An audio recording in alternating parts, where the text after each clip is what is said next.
कुछ लोगों ने अपना धंधा खोल दिया है और पैसा लेने के लिए SC ST के मुकदमे दर्ज करवाए जाते हैं। तो अब सरकारों को सोचना होगा, सरकारों को अनुसंधान करवाना होगा कि ये क्यों दिन प्रतिदिन इस मारवाड़ में, इस अपनायत की इस मरुधरा, इस माटी में, इस थार की नगरी में, इस रेगिस्तान में ये SC ST के मुकदमों की जो तादाद है क्यों बढ़ती जा रही है। क्षत्रिय समाज के खिलाफ एक विशेष वर्ग ने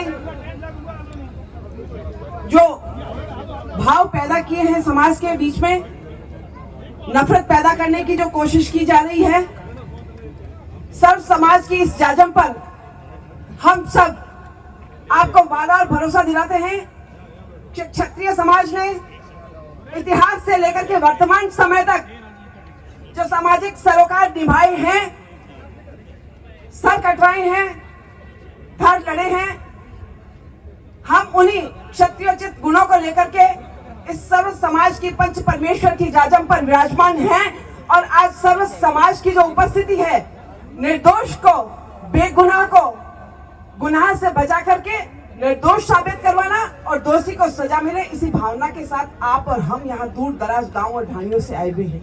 मैं आप सभी को हार्दिक आभार और धन्यवाद देना चाहती हूँ।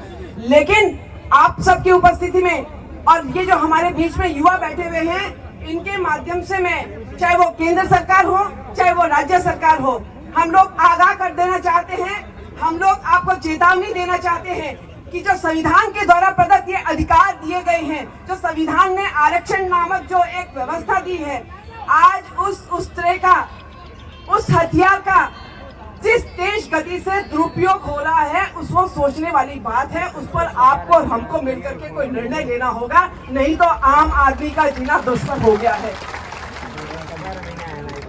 गांव में बैठे हुए जो कमजोर वर्ग है, पिछड़ा हुआ तबका है, क्या उसके सुख में हम सब भागीदार बनते हैं, लेकिन दुख के समय उसकी कोई घर में आर्थिक परेशानी है, कोई बीमारी की दिक्कत है, कोई अन्य समस्या है, क्या ये तथाकथित बड़े नेता, समाज के मुखिया उस घर में जाकर के उसकी आंसू पोंछते हैं? नहीं पोंछते हैं। जो भी मुकदमे SC ST के झूठे पाए जाते हैं, उस संबंधित व्यक्ति से ब्याज के साथ वसूली होनी चाहिए, तब जाकर के ये मुकदमे होना बंद होंगे।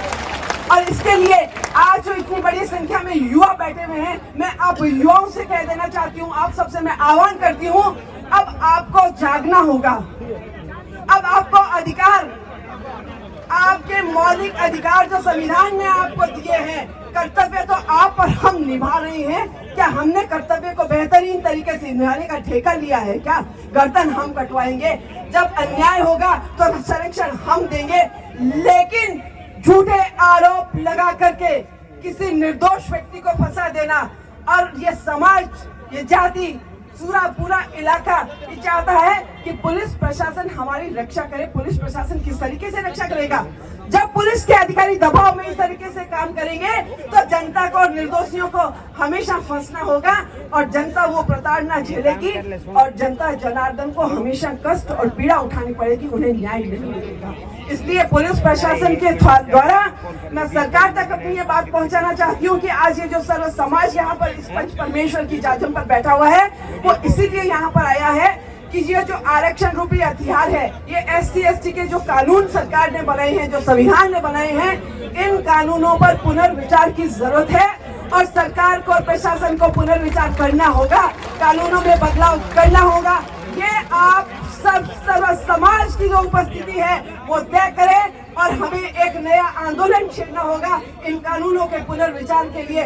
इन अनुसंधानों पर सरकार को जितने भी मारवाड़ में, विशेषकर जैसलमेर और बाड़मेर में जो SC ST के मुकदमे दर्ज हुए हैं, उसमें अधिकांश में FR लगती है। फिर भी बड़ी दुखद घटना है, जब इस पूरी प्रकरण का मैंने जगह जगह से पूछ करके आंकलन लिया, तो सुनने में आया कि SP साहब ने कहा कि मुझे पता है नीम सिंह जी आप निर्दोष हैं, आपने सही कार्रवाई की है, पुष्पेंद्र सिंह जी आपने भी सही कार्रवाई की है, लेकिन क्या करें, हमारी मजबूरी है। अरे साहब, ये कैसी मजबूरी है? अब निर्दोषी को सजा दे रही है। आपने उसकी 30 साल की जो बेदाग छवि है, उसकी बेदाग सेवाएं हैं, उसको आपने पनिशमेंट दे दिया।